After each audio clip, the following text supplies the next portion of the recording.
All right. Welcome to another episode of the Unwelcome Access Podcast.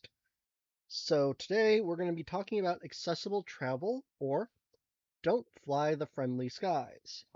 This photo here is of my son Amtrak's Cardinal with the 50th anniversary number 160 unit here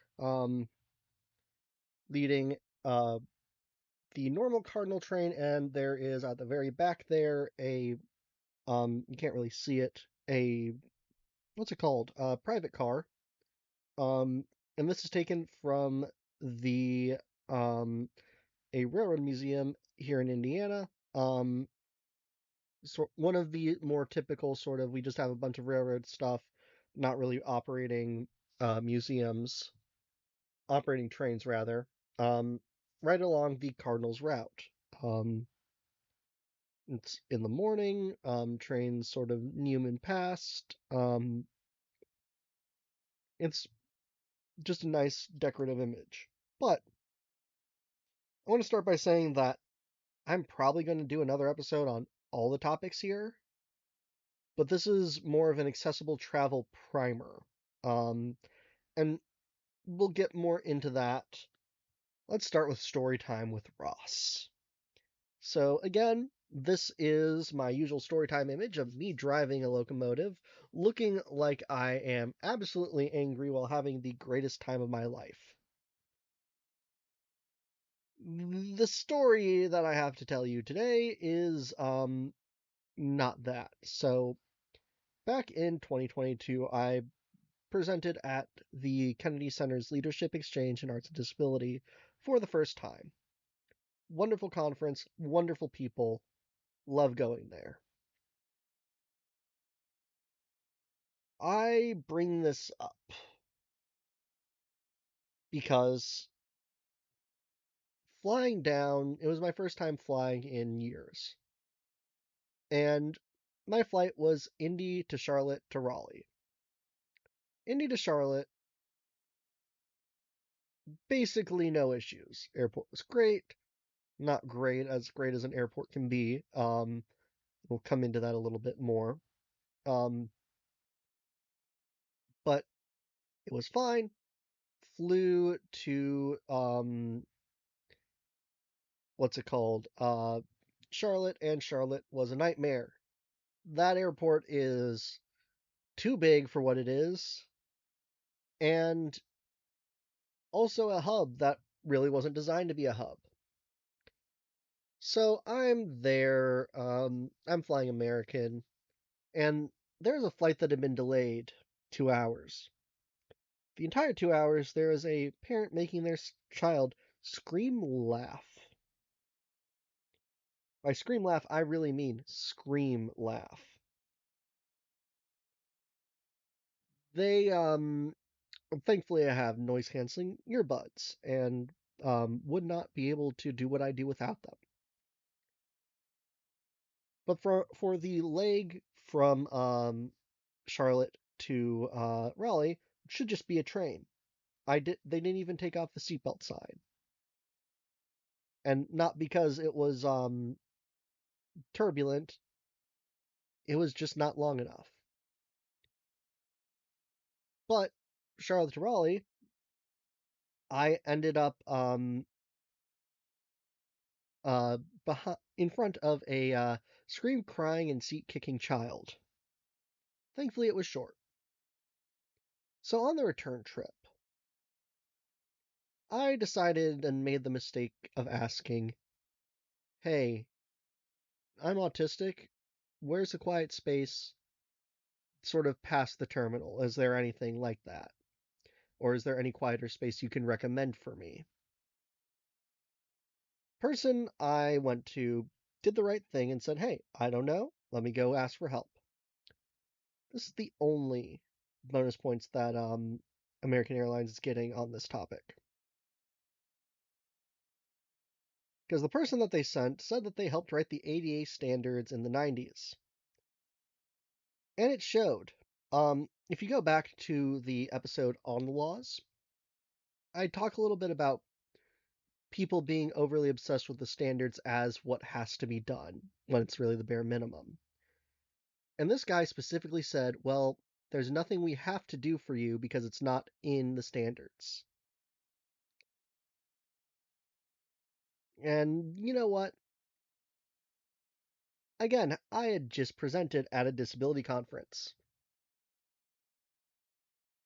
I would have been fine.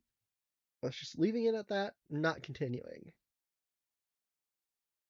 But because I made the mistake of saying I'm autistic, I was infantilized. Guy went into a whole diatribe about how he wished he could do something, how his but there really wasn't anything they could do, and then weird discussion of how his daughter helped an autistic kid once.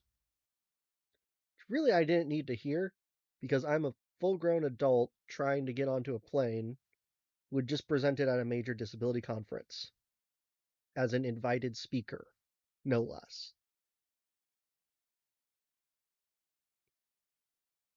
But he's going on, and this is about 10 minutes. And then this guy, this dude, says, well, you could lock yourself in the family bathrooms.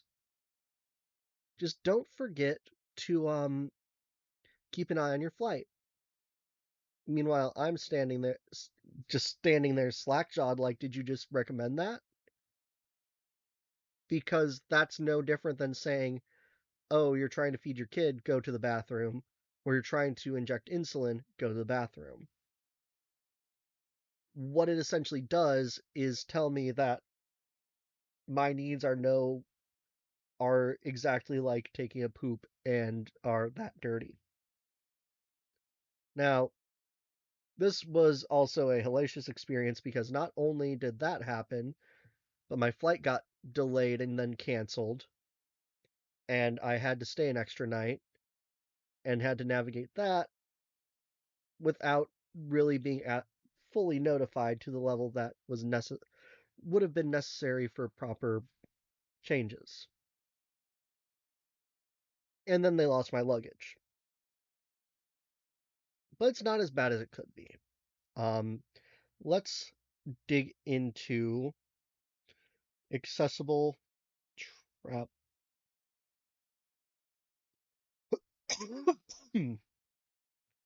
So this is a brief overview of accessible travel.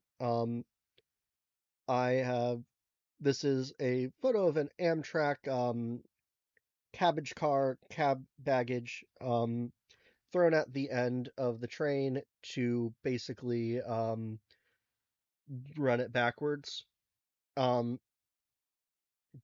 and also do baggage. But the it has a lens flare and it has a sort of patriotic look to it as it's sitting at the platform in the station. Um, but this is going to be a very brief overview. This is probably not going to be the longest episode that I put out. But what it is again really a primer.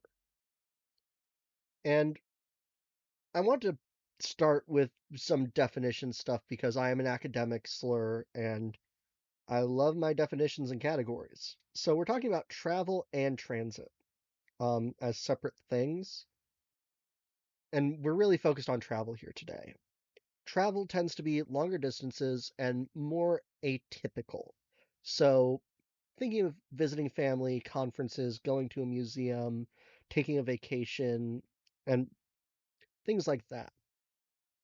There are usually also longer stops at those travel points and also longer distances in between stops.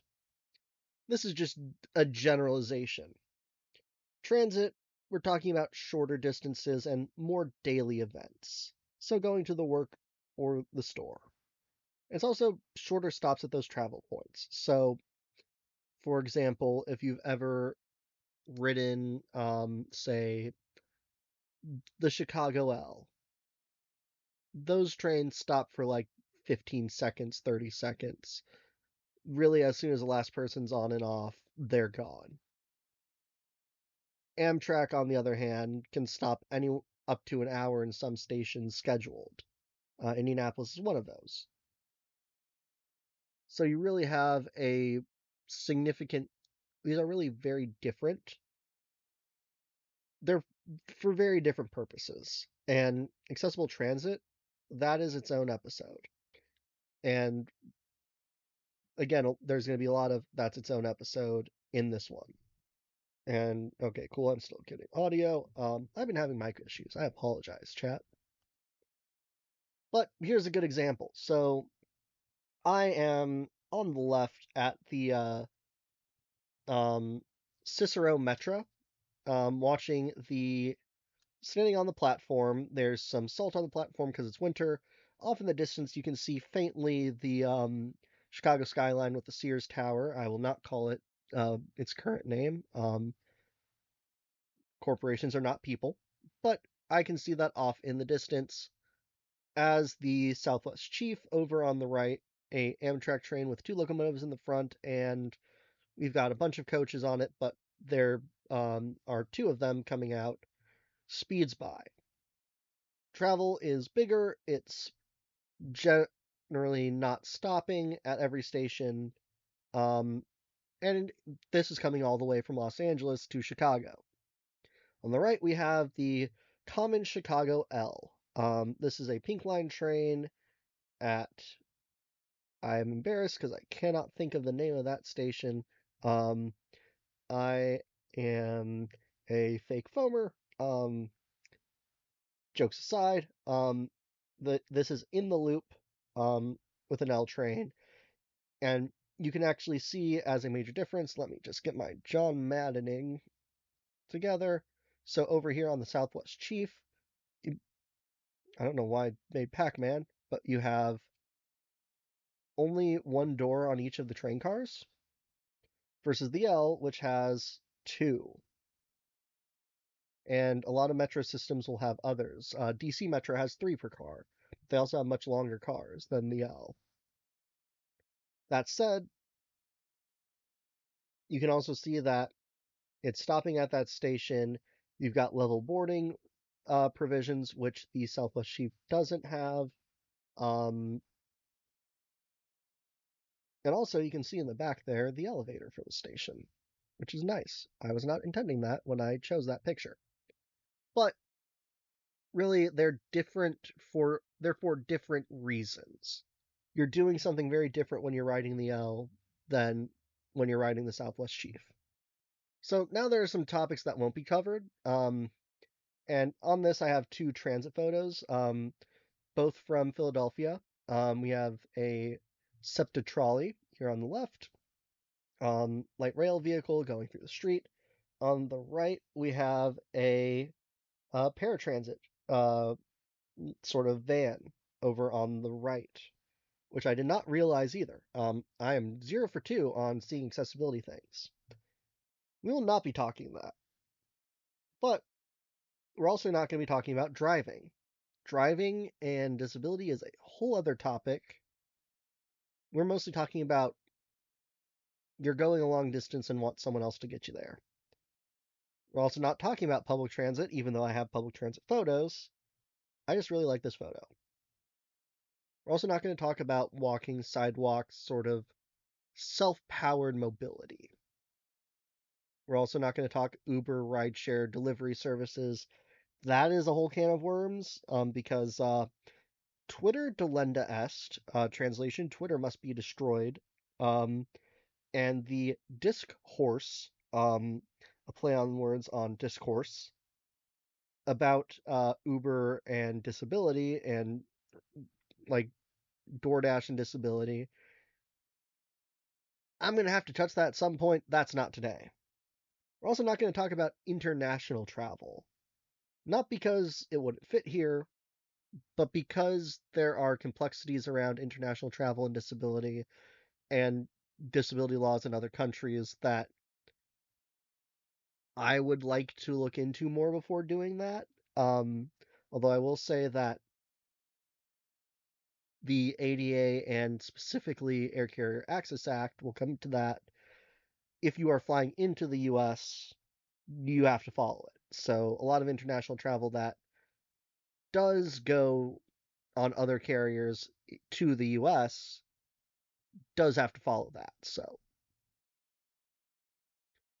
let's talk a little bit about the laws and rules in effect. We have Section 504 of the Rehab Act, the Americans with Disabilities Act, and specifically 49 CFR Part 37, which is the specific prohibition or specific rules on transportation vehicles, not airlines, though. And the ADA has a lot on transit, and in part that's because ADA and 504, one of the big factors was transit being inaccessible, that those are even a thing. We also have the Air Carrier Access Act, which is my white whale in a lot of ways, and the Architectural Barriers Act, or ABA.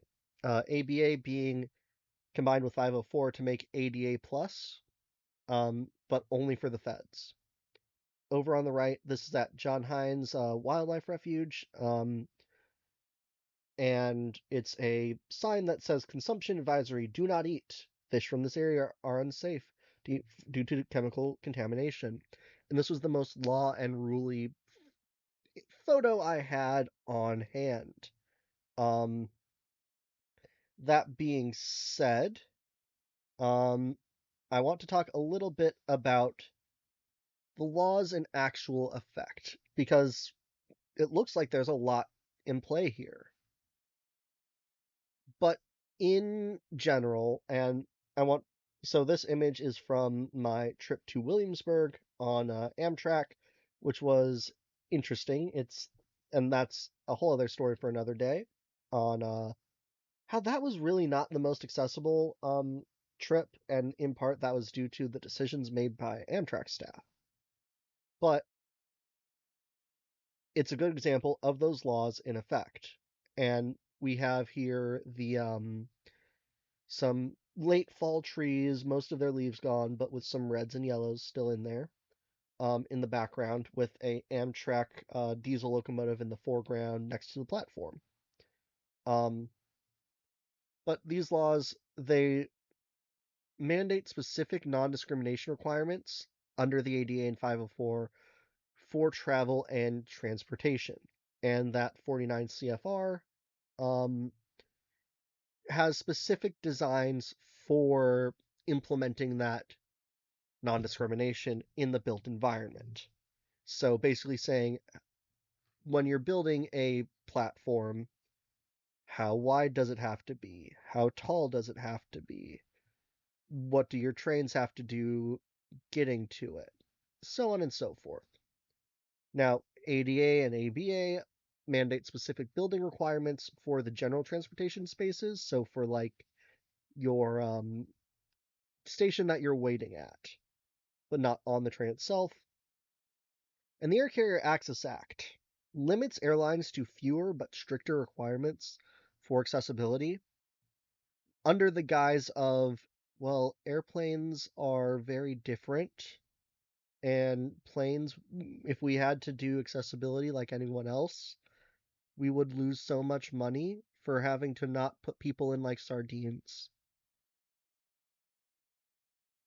So, but it does, that had a trade-off, even though it is very regulatory captured.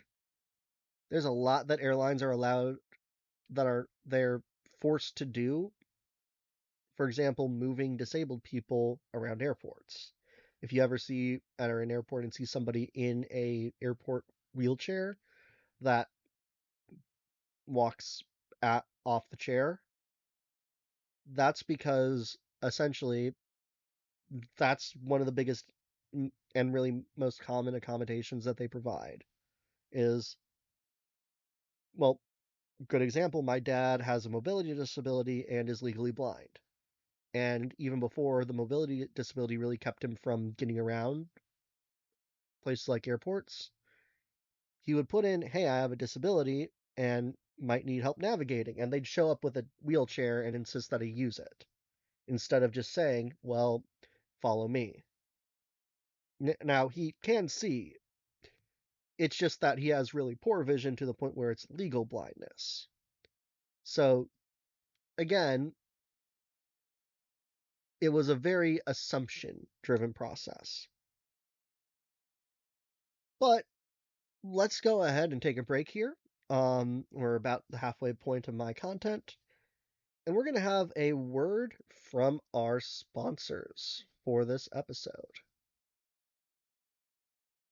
Wow, Future Ross, what a great ad. Or maybe there isn't one. As always, our primary sponsor is you, the viewer, over on patreon.com/unwelcomeaccess.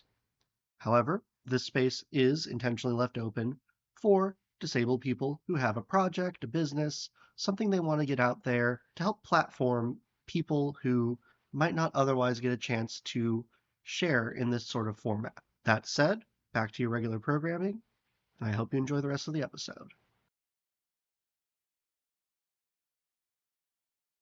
All right, and we're back.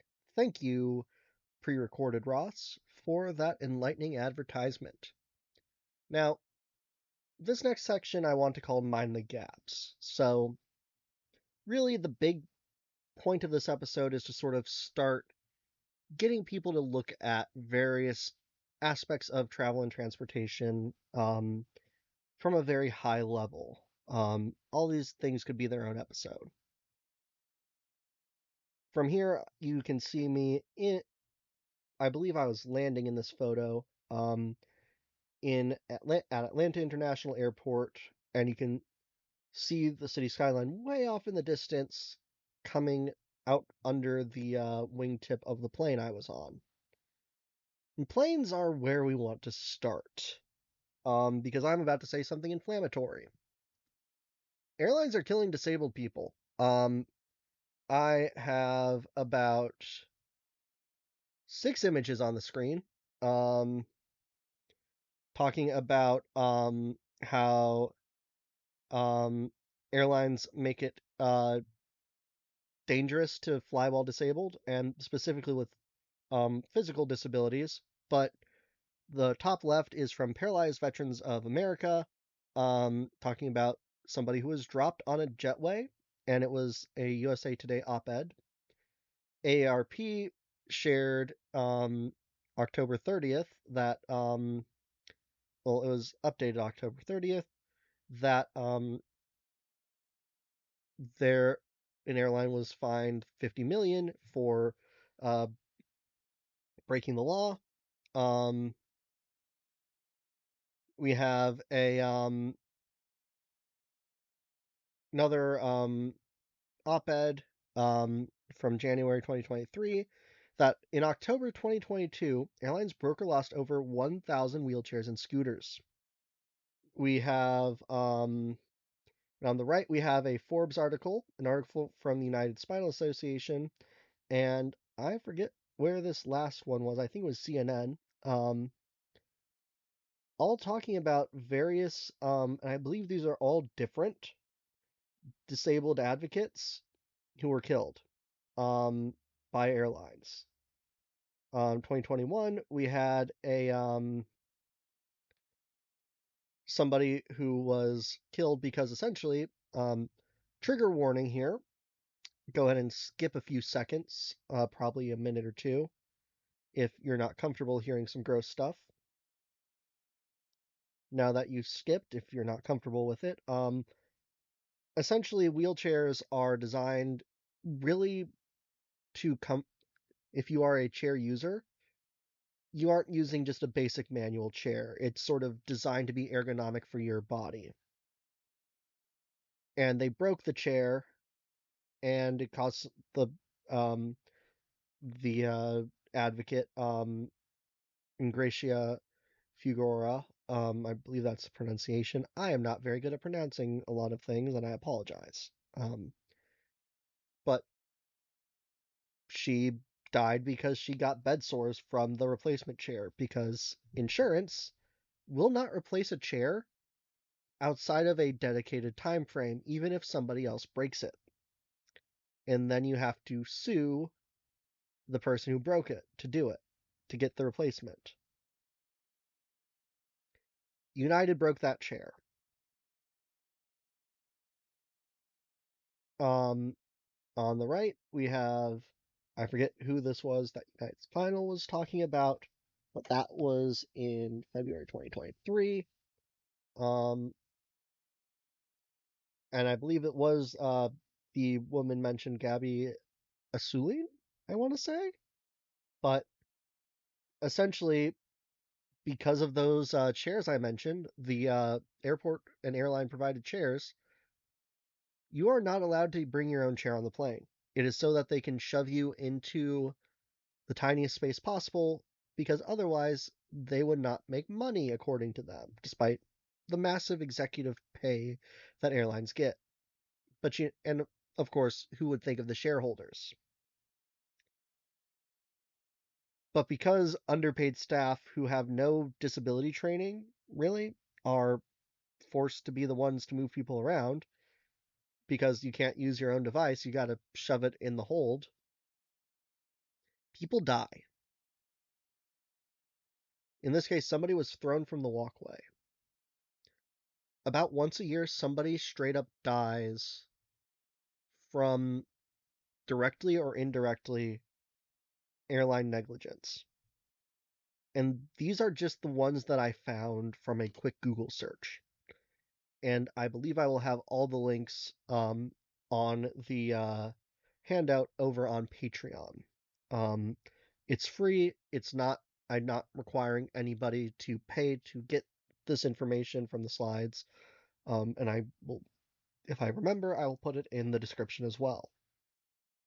Airlines, I have a photo of I believe this is of the flight from slides ago, at Atlanta, the giant concrete hellscape of the airport runway. But airlines are given massive carve outs that other public entities are not allowed to do. You're not allowed to force someone to check your mobility device elsewhere. You're not forced to use the airline's mobility devices and have somebody push you around. And they don't have to do non-discrimination generally. This leads to, at minimum, discomfort and othering. Um, and also death. Like, I gave two direct causes of advocates being killed. There's a reason a lot of disabled people don't travel, and it's because of that. And also, these things don't look at neurodivergence. Someone like me, there is literally nothing in that law, so airlines do not care. And I specifically had booked a first class flight to get a meal when I presented in Seattle at Lead last year, and was not given any information on that meal until I happened to check the day before and had no information on how to select it. Which essentially said, well, if you aren't, tells me that I'm not allowed to choose if I don't have the executive function to do it in that little tiny window. And of course, there's no notification or email that's sent saying, hey, it's time to choose your meal. This discomfort and dislike of travel and danger means fewer opportunities for people, less likely to go see family or live away from family. You're less likely to go get a job somewhere else because what if I need to go home? And you're less likely to be able to be a part of your community on a broader sense because you don't get to engage with broader experiences.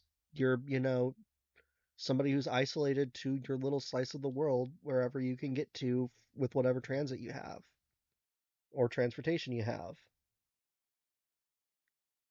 At the end of the day, the fact that airlines and other transit and travel organizations are basically saying, screw you if you're disabled, and screw you if you are disabled in a way that isn't in our little carve out that we understand disability as. Essentially, that is telling people you are not allowed to go around in the world, and we don't want you in this world, whether that's intended or not. Let's talk about the coach bussy, though.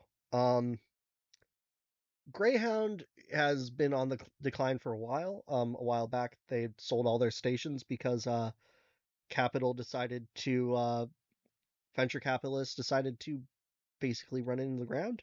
Um, Not venture capitalists, but like how can I think it? Giant asset holding companies. But there are still long distance coach buses. This is a tour bus, more of a charter, which is a big way that long distance buses are a thing. You'll get sort of. I did a lot of riding on coach buses for marching band as a kid, but long distance coach buses are still very prominent as the only long distance transportation in a lot of rural America. Um, it's also often less expensive than other options, which means that a lot of disabled people, if you have to go a long way, you can go on that. Now, here I have a coach bus in front of a hotel I was in, um, and it's the long black coach bus. I've blurred out the name of the company, um, but you can see that it's tall. It does require steps to get up there, and there's luggage storage in those. I'll circle it with my John Madden powers. In these little areas down here. I don't know why it keeps doing that spike. All the videos. Maybe it's just this mouse. Maybe it's Maybelline. Um, but these areas open up and you can store things underneath. Um, they do have wheelchair ramps on the side though, not ramps lift. Usually it's actually a cool system. You pull the side off or you open the side up in like the back and the lift sort of folds out and you can stow the chair aside. There are some problems with coach buses though. The boarding times are long. Um, Granted, trains, if you have to use a lift, also gonna be pretty long, but these require even more setup. And in general, you only have one door and 40 something people on there, and generally don't have a crew involved. It's also a long travel time with minimal ability to do more than sit in your seat. You can't go on, say, a train and walk down the train back and forth. You're stuck where you are. And there is the compact that you can't use the bathroom on the coach bus. That is limiting for some folks. And you're confined to the road. It's not like the bus is going to stop and you're going to have a smoke break somewhere. It's stopping only at scheduled stops and you only stay on there. And the selling of stations and facilities does impact access. Not having a place to wait, I might not be a chair user. But if I have issues standing for a long period of time, even if I can walk, that's an issue.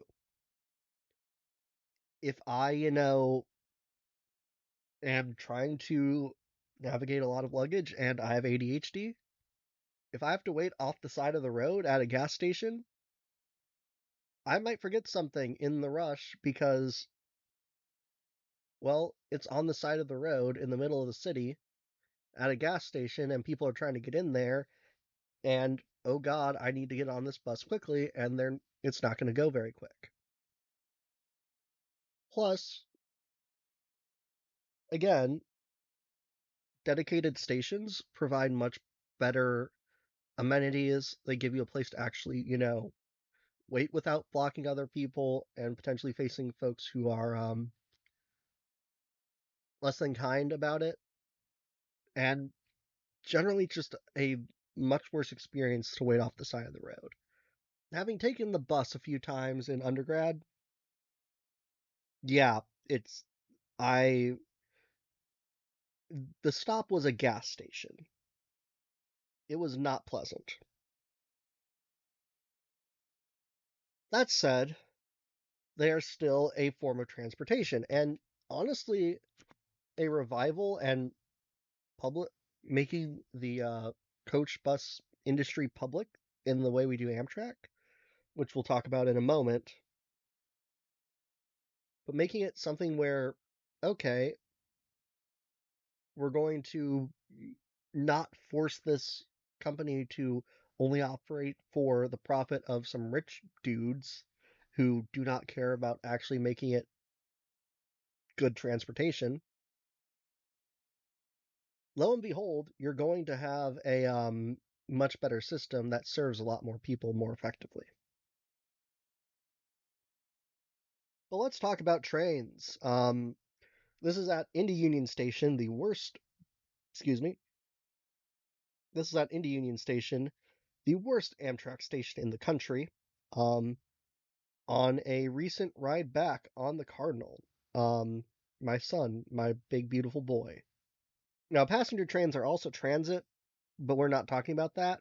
Today, we're talking about Amtrak and long distance rail, and that's a whole other episode in and of itself. I've attempted to work with Amtrak in the past, and so I have some idea of their access program. There have been a lot of upgrades in the last 4 years or so, and they're very good. Um, the Charger and Venture sets, specifically used by the Amtrak Midwest trains and some other services that are these brand new, state of the art, really well designed sets. They're really good for those sort of long distance, but not like long overnight trains. Your, St. Louis to Chicago train. They're extremely accessible and extremely well put together. The older equipment, not so much. A lot of it comes from the 70s.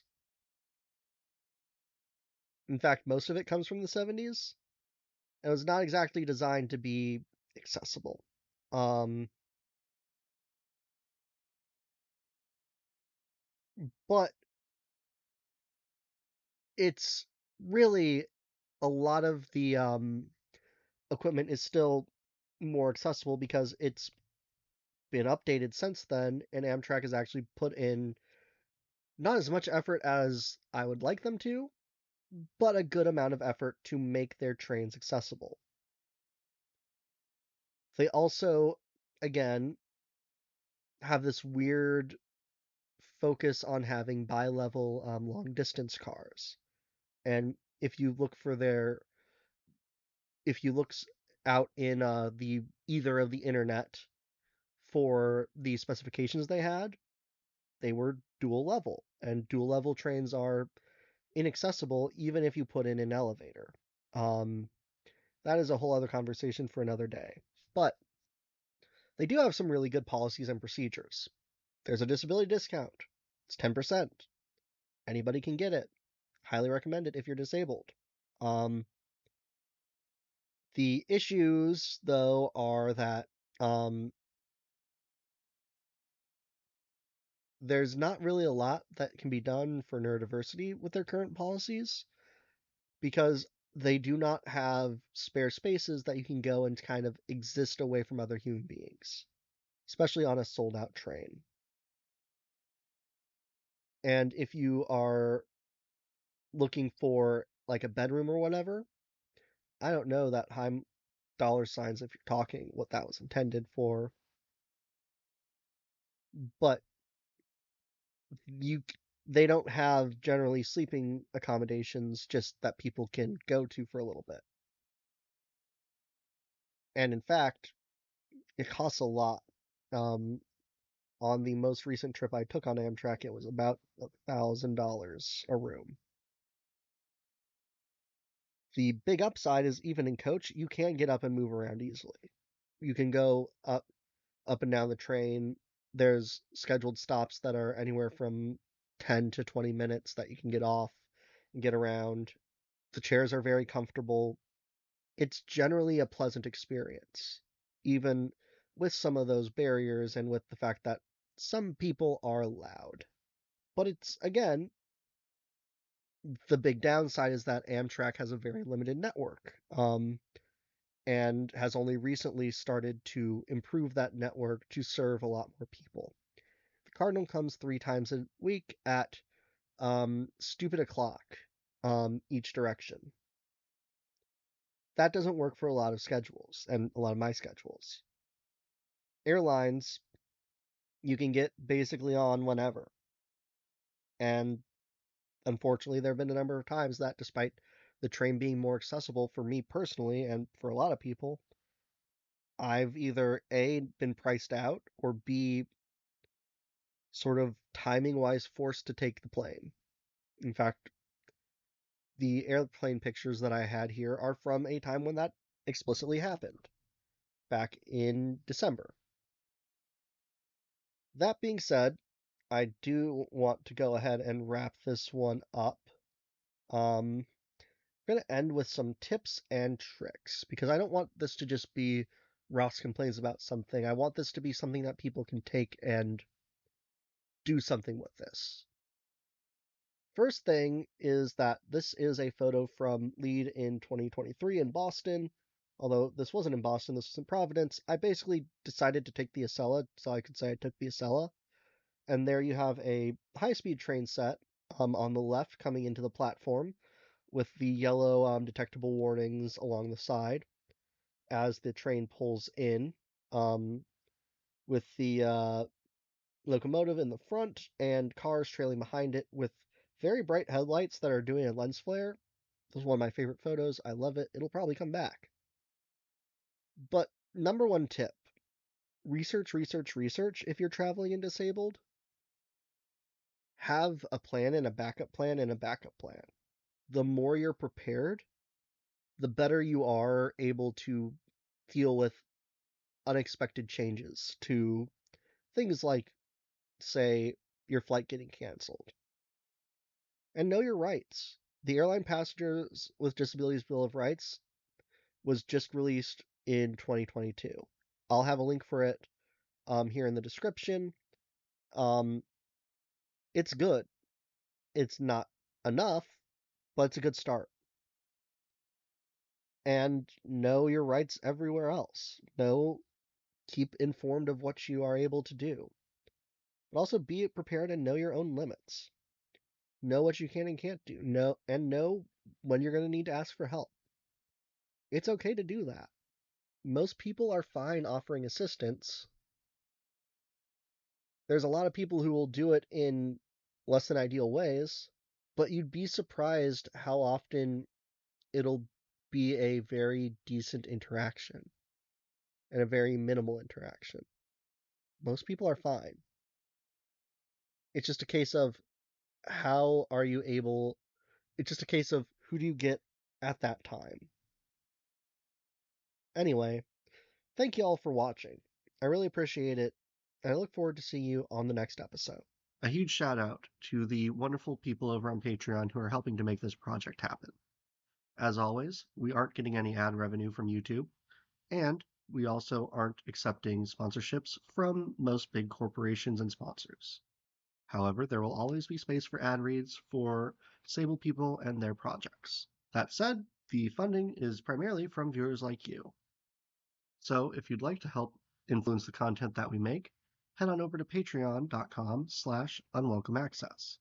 For just $1 a month, you get access to our Discord, as well as a chance to help influence what's going to be made each month. And once we get enough folks involved, we might start doing some bonus episodes.